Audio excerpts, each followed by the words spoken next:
¿Alguna vez te has preguntado cómo surge la geografía? ¿Cuáles fueron sus inicios? ¿O quiénes fueron los precursores para que hoy en día la geografía se consolide como ciencia? Estas preguntas y muchas más serán resueltas en este video. Reciban saludos cordiales y prepárense, porque comenzamos.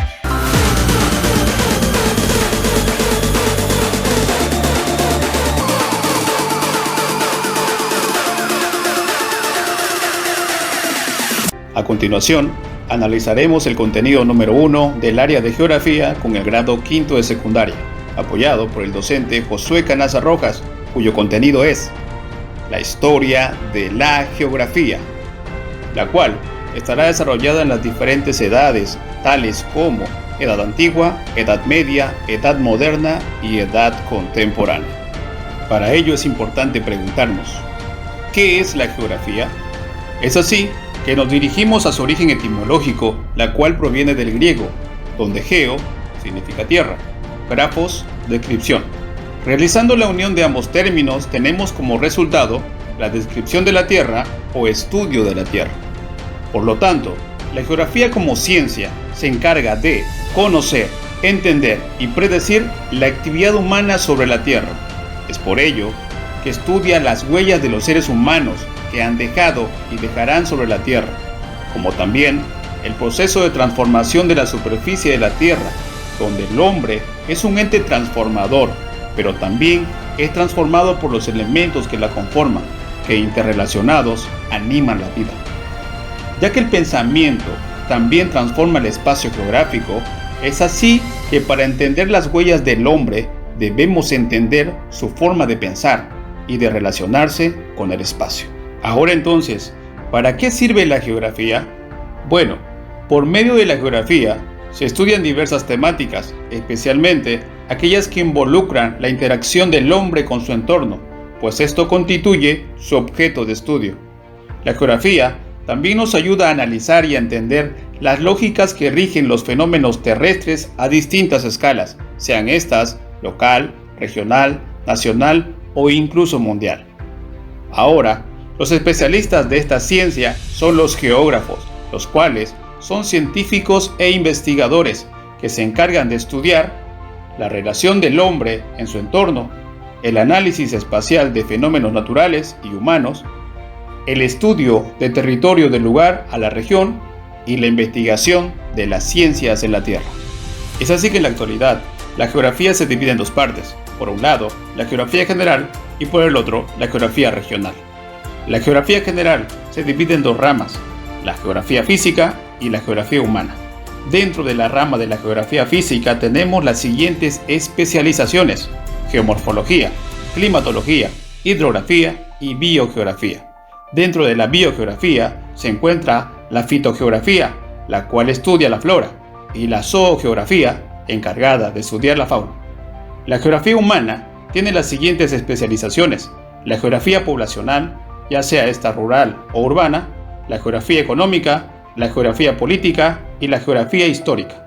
Y por otro lado, tenemos la geografía regional, que se ocupa de los sistemas territoriales de una región en particular. Ahora analizaremos el desarrollo de la geografía en las diferentes edades. Iniciaremos con la Edad Antigua, que abarca desde la aparición de la escritura, hace unos 5000 años antes de Cristo aproximadamente, hasta el año 476 con la caída del Imperio Romano del Occidente.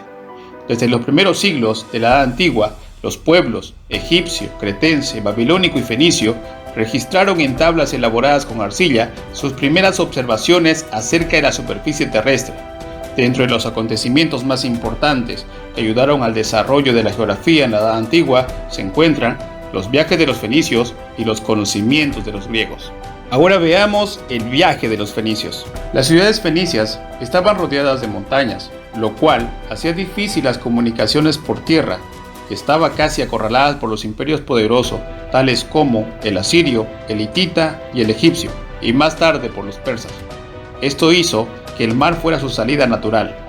A fines del milenio II a.C., los fenicios disponían de conocimientos técnicos, así como de los materiales necesarios para lanzarse a la navegación a grandes distancias. Construían sus naves con la madera de cedros y cipres extraída de los bosques libaneses. Una vez ensambladas las embarcaciones, las calafateaban con betún, la cual era una extraordinaria innovación para garantizar su impermeabilidad. Poseían dos tipos de barcos, los barcos de guerra y los barcos de carga. Los barcos de guerra, a los que incorporaron un invento que en su momento fue revolucionario, pues estamos hablando del espolón, con el que podían embestir a las naves enemigas, mientras que los barcos de carga eran más anchos y lentos, pero con mayor capacidad. La audacia de sus marinos impulsó a emprender rutas hasta lugares alejados y desconocidos. Aprendieron a navegar empleando como referencia las constelaciones, entre ellas la Osa Menor. De este modo, podían alejarse de las costas, navegando a mar abierto y descubrir grandes distancias en poco tiempo. Llegaron a ser tan buenos en esto que en numerosas ocasiones otros pueblos solicitaron sus servicios. El faraón egipcio Necao II patrocinó en el siglo VII a.C. una navegación llevada a cabo por barcos fenicios alrededor del continente africano, que se prolongó por un espacio de 3 años, tal como lo relata el historiador griego Heródoto. Ahora, analicemos los conocimientos de los griegos sobre la geografía en la Edad Antigua. La cultura griega es la primera en desarrollar un conocimiento ordenado sobre un conjunto de fenómenos que afectan en sentido amplio a la Tierra. Esta descripción de la Tierra desde la antigüedad ha podido entenderse de dos formas. Por un lado, como descripción y estudio de toda la Tierra en cuanto a cuerpo físico y celeste.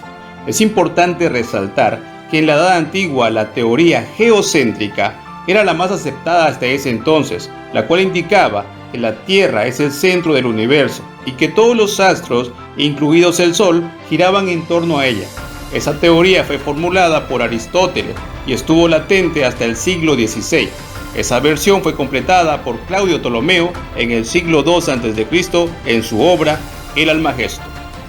Y por otro lado, la geografía se entiende como descripción y estudio de territorios, incluyendo en estos sus características físicas. Anaximandro de Mileto elaboró uno de los primeros mapas del mundo, el cual fue conocido por los griegos, además de varios cálculos sobre los equinoccios, momento cuando el día y la noche tienen la misma duración en el hemisferio norte y el hemisferio sur del planeta Tierra. Y los solsticios es cuando el hemisferio norte vive el día más largo y la noche más corta del año, mientras que en el hemisferio sur ocurre todo lo contrario. Además, es importante resaltar que Hecateo de Mileto mejoró el mapa de Anaximandro y escribió sobre las costas y pueblos que bordean el mar Mediterráneo. Ahora, nos dirigimos a ver el desarrollo de la geografía en la Edad Media. La Edad Media abarca desde el siglo V hasta el siglo XV. En este lapso se produce un estancamiento de las ciencias, afectando de esta manera también los conocimientos geográficos. Durante esta época, la geografía mantuvo su carácter descriptivo. En la Edad Media, analizaremos los viajes realizados por los normandos o vikingos, los árabes, como también los de Marco Polo. Los viajes de los normandos o vikingos. Los vikingos son provenientes de los pueblos nórdicos de Europa, originarios de Escandinavia, o también conocida como la península de Escandinavia. Su extensión territorial abarcaba Noruega, Suecia, Finlandia, llegando incluso hasta Dinamarca. Hacia finales del siglo VIII, Escandinavia tenía solo 2 millones de habitantes, pero iniciando el siglo IX, la población comenzó a aumentar bastante debido a la mejora de las condiciones climáticas que favorecían a la agricultura. De esta manera, el territorio les quedó pequeño. Este hecho, junto con las tradiciones escandinavas de obligar a la juventud a buscarse la vida y la de condenar a los criminales al exilio, dio lugar a que muchos de ellos salieran al mar en busca de nuevos territorios. Durante esta época, el pueblo vikingo era conocido como pirata. De hecho, habían asediado durante décadas a las poblaciones inglesas, pero a pesar de esta mala fama, sus viajes de exploración tuvieron un papel muy importante en la Edad Media, ya que estos fueron los primeros en extenderse por el Océano Atlántico y de esta manera llegar a América. Se tiene constancia de que conocían Islandia, conocida como Tierra de Hielo, y Groenlandia, a la que dieron el nombre de Tierra Verde. Se sabe que también llegaron al continente americano, el cual lógicamente no era conocido como continente en ese entonces, pero existen vestigios los cuales respaldan que los vikingos habitaron la península de Labrador y Terra Nova. En este sentido, se lo considera como un excelente pueblo marinero. Todavía no se sabe cómo hacían para conservar los alimentos y el agua durante varios días, pero sobre todo, cómo duraban varios días y meses sus travesías por mar. Se cree que cuando no tenían tierra a la vista, se guiaban por la estrella polar, el sol o la presencia de aves marinas que informaban la proximidad de la Tierra. Los árabes y sus viajes en la Edad Media. La mayor contribución se reflejó en sus trabajos de medición de los grados meridianos que realizaron basándose en los escritos de los autores griegos. Antes de los viajes en barco, los mapas se apoyaban en las concepciones que se tenía de la Tierra, concepciones que eran dadas de acuerdo a su cosmología. Partiendo de esto, durante la Edad Media se produjeron tres tipos de mapas fantásticos, los cuales estaban repletos de dibujos de diferentes leyendas, tales como Amazonas, sirenas, concepciones religiosas, el paraíso, el lugar de nacimiento de Adán y Eva, la isla de Satanás, Dios sosteniendo el mundo, etc. Mapas rectangulares, donde se definía la Tierra en forma cuadrangular. Y por último, los mapas circulares o en forma de disco, que eran muy difundidos y llegaron hasta los últimos tiempos de la Edad Media. Estos eran precedidos por concepciones antiguas, tales como las de Aristóteles.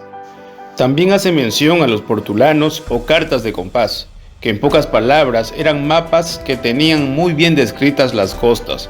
Eran verdaderas cartas de marea, pero al interior de estas no había descripción alguna, o tan solo hacían mención de algunos ríos, montes o ciudades con figuras convencionales. Y por último, dentro de la Edad Media, tomaremos en cuenta los viajes realizados por Marco Polo. El veneciano Marco Polo fue uno de los más grandes viajeros, mercader y explorador de todos los tiempos. Se sintió atraído por las riquezas que existían en China, lugar donde fue llevado con apenas 17 años por su padre Nicolo y por su tío Mateo. Atravesaron Persia, pasando por los montes del Badakhshan en Afganistán, transitaron por Asia Central, por las alturas heladas del Pamir, como también por lugares abandonados y desérticos. Pekín, llamado por Marco Polo Cambaluc, lo maravilló. En sus relatos contó sobre su geografía, historia y costumbres. Permaneció en la corte del emperador, donde se sintió muy cómodo, y aprendió muy rápido el idioma tártaro, y fue enviado a viajes por diferentes países en misiones políticas. Gracias a sus narraciones, se conoció que en esos lugares se usaba el papel moneda, el sistema de postas, el carbón vegetal, el amianto y el conocimiento de los vientos alisios. El papel moneda, que reemplazaba a la moneda metálica, la cual era usada para los intercambios comerciales. El sistema de postas, que consistía en llevar información mediante el relevo de personas. El carbón vegetal, que reemplazaba a la leña. Su ventaja era que ardía por un tiempo más prolongado. El amianto, conjunto de material incombustible. Y por último, los conocimientos de los vientos alisios, la cual era entendido por el intercambio de temperatura del aire caliente por el aire frío. El año 1295, Venecia estaba en guerra con su rival, la República de Génova. En el transcurso del conflicto, Marco Polo fue capturado y encarcelado por los genoveses. En esta situación, el año 1298, durante su periodo en la cárcel, conoció al escritor Rustichello de Pisa, a quien relató sus fabulosos viajes, escribiendo así Milione, o el libro del millón, ya que ese era el apodo de Marco Polo. Es importante aclarar que el libro del millón también era conocido como el libro de las maravillas, la cual contaba sus experiencias, sirviendo esta información para la elaboración de mapas, junto a los aportes de Ptolomeo. El desarrollo de la geografía en la Edad Moderna. La Edad Moderna es un periodo comprendido desde el siglo XV hasta el siglo XVIII. Se encuentra entre la Edad Media y la Edad Contemporánea. Es considerado como un periodo de intensos cambios. La geografía continúa siendo descriptiva, aun cuando se dan avances significativos, como la comprensión de la redondez de la Tierra, con los viajes de Cristóbal Colón y Fernando de Magallanes, entre los años 1451 y 1506. En este periodo se define el paradigma heliocéntrico propuesto por Nicolás Copérnico, el cual indicaba que el Sol era el centro del sistema solar. En la Edad Moderna es importante destacar las rutas de los portugueses hacia las Indias Orientales. Todo empezaba en las Indias Orientales, en Ceilán, Sumatra o Java, donde se recolectaban especias tales como clavo de olor, pimienta y nuez moscada. Estas se transportaban hasta el Golfo de Bengala. La ruta atravesaba India y la bordeaba hasta el oeste, nutriéndose de nuevos ingredientes hasta la costa de Kerala, donde mercaderes árabes iniciaban la ruta hacia el occidente. El camino desde aquí se realizaba al principio en barcos que atravesaban el Océano Índico. Antes de llegar a los puertos del mar Mediterráneo, la ruta seguía dos caminos. Uno llegaba a Damasco o Constantinopla a través del Golfo Pérsico y la otra cruzando el Mar Rojo para llegar a Egipto pasando el Nilo, siguiendo después en barco hasta los puertos romanos. Sin embargo, tras la invasión musulmana del Indostán y la unificación de toda la zona con la llegada del Imperio Mongol, se desarrollaron rutas de caravanas que sustituyeron en parte las rutas marítimas y podían viajar por tierra con más seguridad. Una vez establecidas estas rutas, ya no se transportaban solo especias, sino todo tipo de mercancías, las que circulaban por caminos más desarrollados, vigilados y sobre todo más seguros. Es muy importante hablar de los viajes de Cristóbal Colón dentro de la Edad Moderna. El primer viaje inició el 3 de agosto de 1492, donde Colón partió con una tripulación de 90 personas y estaban en 3 naves, la Santa María, donde estaba Colón, la Pinta y la Niña. El 12 de octubre de 1492, Colón llegó a América, pero pensó que estaba en la India. La tripulación de Colón tenía miedo a ser asaltado por los piratas. Pese a ello, descubrieron una isla y la llamaron San Salvador. También descubrieron Cuba y la Hispaniola. En su primer viaje, Colón encontró por primera vez a los indígenas y los llamó indios, pensando que había llegado a territorio de la India. El segundo viaje inició el 25 de septiembre de 1493 y terminó el 11 de junio de 1496. Colón prometió al rey de España riquezas y esclavos. Conquistó Guadalupe, Montserrat, Antigua y Nevis, que eran islas ubicadas en las Antillas. Fundó la colonia La Isabela. También descubrió Jamaica y Puerto Rico. Colón hizo una batalla contra los indígenas y los esclavizó, contra la voluntad de los reyes de España. El nivel económico de Colón estaba en crisis y es por eso que esperó 2 años para realizar el tercer viaje. El tercer viaje inició el 30 de mayo de 1498 y terminó el 25 de noviembre de 1500. Esta vez la ruta fue más al sur y por eso descubrió Trinidad y Tobago, islas del Caribe, explorando también las costas de América del Sur. Habían muchos conflictos en las colonias porque Colón buscaba oro y esclavizó a los indígenas. Después de algunos meses, Francisco de Bobadilla fue nombrado como el nuevo gobernador, quitándole el cargo a Cristóbal Colón para luego arrestarlo.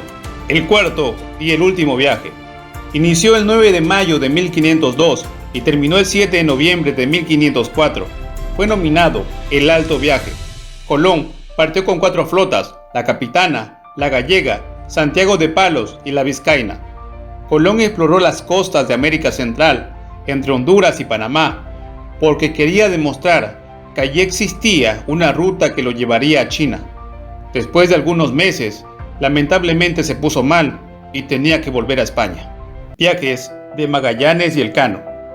Fernando de Magallanes, explorador, marinero portugués, y Juan Sebastián Elcano, marinero de origen español, en sus expediciones fueron los primeros en recorrer y descubrir toda la redondez del mundo, según palabras del propio Juan Sebastián Elcano.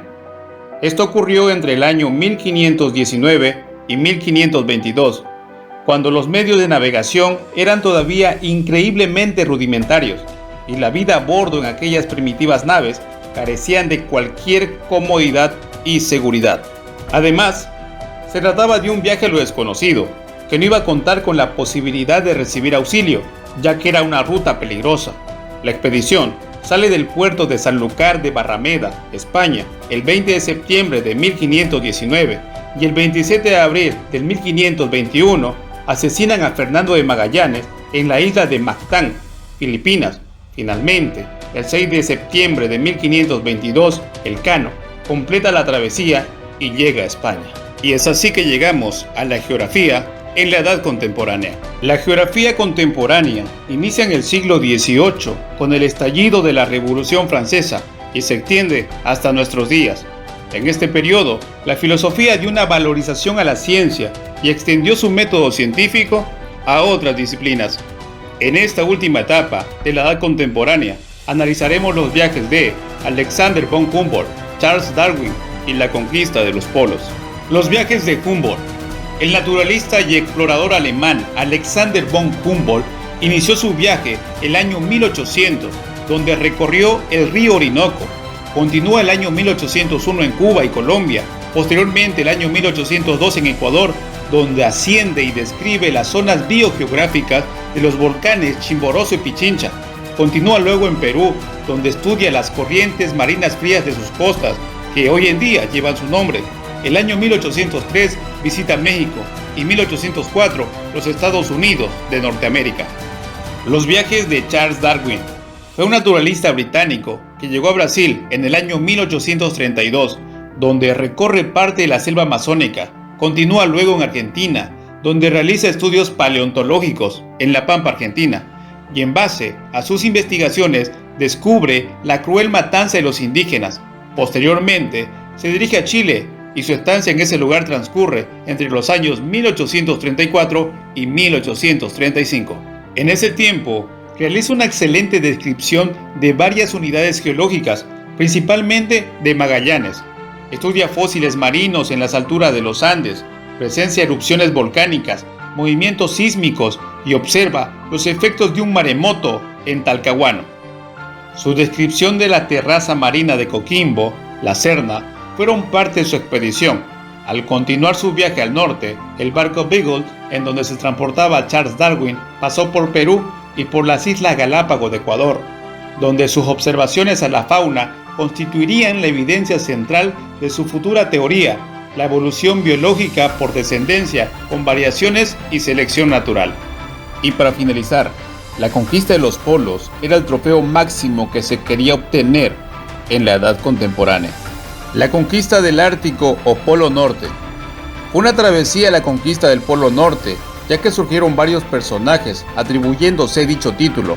Lo cierto es que las inclemencias de la temperatura, que oscilan entre los 89 grados bajo cero, y la hostilidad del territorio negaron su conquista.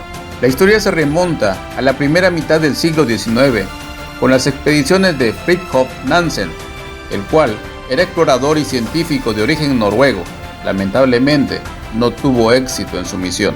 Pero a principios del siglo XX, se desató una competencia entre Frederick Cook y Robert Peary, ambos de origen estadounidense, juntos en la expedición del año 1898.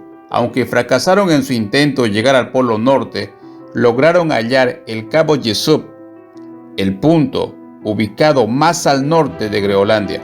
Entre otros éxitos, Robert Peary realizó 3 expediciones en los años 1905, 1906, 1908 y 1909, donde en el mes de febrero logra llegar 90 grados norte, adentrándose 8 kilómetros más, proclamándose así el conquistador del Polo Norte.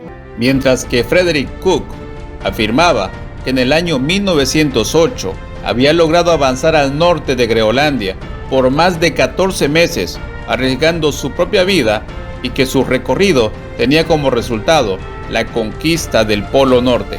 Luego de que Frederick Cook y Robert Peary realizaran viajes por separados y que en diferentes fechas se atribuyeran el título de descubridores del Polo Norte, sus viajes inicialmente fueron recibidos con amplio crédito, pero la debilidad de sus pruebas aportadas, junto a contradicciones de la historia de sus acompañantes, acabaron destruyendo la reputación de Cook y de Peary. haciendo que se descartara por completo su pretendida conquista del Polo Norte. Lo cierto es que después de la Primera Guerra Mundial, el noruego Roald Amundsen aprendió a pilotear e intervino en diversas expediciones aéreas.